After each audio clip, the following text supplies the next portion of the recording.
What would happen if you built a refuge for a persecuted people in a place where another people already lived?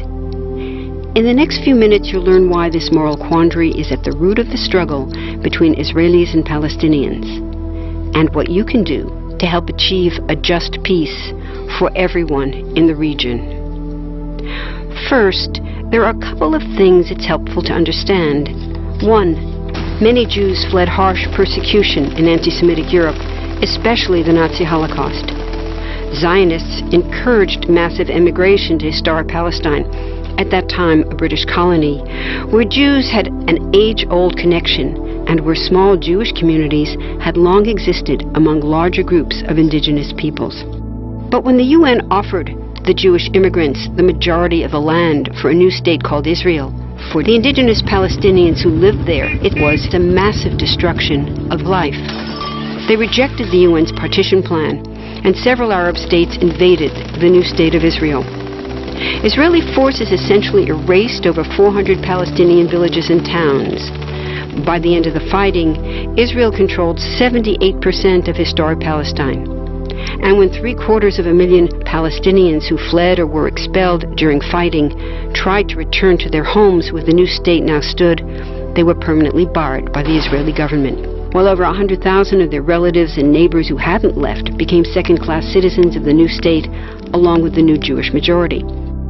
Today, Palestinian refugees and their descendants number in the millions. Most are in the Gaza Strip, the West Bank, and Jordan. Many are spread throughout the world, with millions still living in refugee camps, seeking to return to their homeland. To sum up, one group of refugees found a much-needed home, but in the process, a new group of refugees was created. Here's the second thing to understand. Israel was founded as a Jewish state. But now ask yourself, what exactly does that mean? People had lots of ideas about what a Jewish state should look like. Some called for equality for all citizens. But what was created, in practice, was institutional discrimination against non-Jews.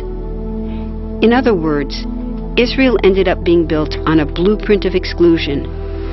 The Israeli government wants maximum land and resources for Jews, but not the Palestinians living there. That's why, inside Israel, Jews get special privileges, including rights to land and housing, that are denied to the Palestinian citizens, who make up 20% of Israel's population. That's also part of why Israel has never defined its borders. In fact, they still hold on to land, the West Bank and Gaza, that they conquered in the war in 1967. Since then, Israel has built Jewish settlements throughout the occupied West Bank, building Jewish-only cities and supplying them with infrastructure like roads and army camps, schools, and even a college. Military occupations are meant to be temporary, but after 40-plus years, this one looks permanent and entirely unjust. In the West Bank, Israeli Jewish settlers and Palestinians live on the same land, but must live under two completely separate and unequal systems of Israeli law. The Jewish settlers dominate the natural resources, including water and agricultural land, and they're backed by the Israeli army. To maintain the occupation, Israel has demolished thousands of Palestinian homes and orchards, confiscated Palestinian land, bombed a captive civilian population in Gaza, and punished resistance with raids, arrests, and assassinations, all to gain maximum land while making life so difficult for Palestinians that they will either leave or be too afraid to resist. Palestinians have fought back. For decades, they tried to achieve national liberation through armed struggle. Some groups still do, but the majority now support popular protest instead. The deeply harmful pattern of control, repression, and violence profoundly harms Palestinians living under occupation and Israelis living as occupiers. This must be broken to reach a peaceful and secure future for both peoples. Now that you understand the problem, what about the solution? What about peace talks? So far, over 2 decades of U.S.-backed peace talks have actually made things worse by helping Israel continue the occupation.